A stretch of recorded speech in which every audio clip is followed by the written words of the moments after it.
தமிழர் ஆட்சி பார்த்துட்டு இருக்க எல்லாருக்குமே வணக்கம். சீமான் அவர்கள் எங்க தோற்கடிக்கப்பட்டாலுமே சரி, போன வாட்டி திருவொற்றியூர்ல கிட்டத்தட்ட 40,000 வாக்குகள் வாங்கியிருந்தாரு. அதே மாதிரி இந்த வாட்டி காரைக்குடியிலுமே கிட்டத்தட்ட 36,000 வாக்குகள் வாங்கியிருந்தாரு சீமான் அவர்கள் அப்படின்றது ஒண்ணு இருக்கு. அதே மாதிரி திருவொற்றியூர்ல என்ன பிரச்சனை நடந்தாலும் சீமான் அவர்கள் அந்த களத்துல இறங்கி நிறைய போராட்டங்களை பண்ணாரு. திருவொற்றியூர் அந்த நார்த் சென்னை பகுதிகளில் அப்படின்றது ஒண்ணு இருக்கு. அந்த மக்கள் என்ன தோற்கடிச்சாலும் எனக்கு பிரச்சனை இல்லை அப்படின்றதுல சீமான் அவர்கள் ரொம்ப உறுதியா இருந்தாங்க.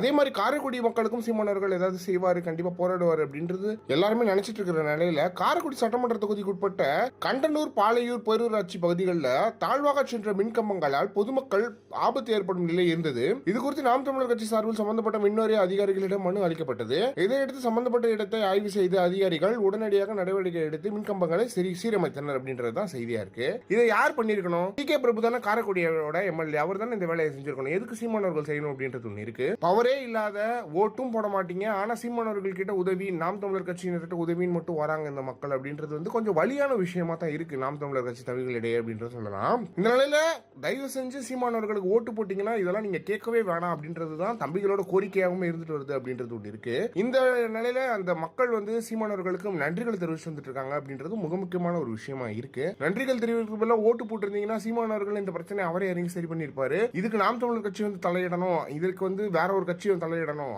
ஆளும் கட்சி என்ன பண்றாங்க, டி.கே. பிரபு என்ன பண்றாரு அப்படின்றது தெரியல. அவர் தான் பயங்கரமான ஆளு அப்படின்லாம் பேசினாங்க. ஆனா டி.கே. பிரபு என்ன செய்யறாரு, அந்த தொகுதிக்கு என்ன செஞ்சாரு அப்படின்றது யாருக்குமே தெரியல. ஏன்னா இதை பத்தி நீங்க என்ன நினைக்கிறீங்க? மறக்காம கமெண்ட் பாக்ஸ்ல சொல்லுங்க.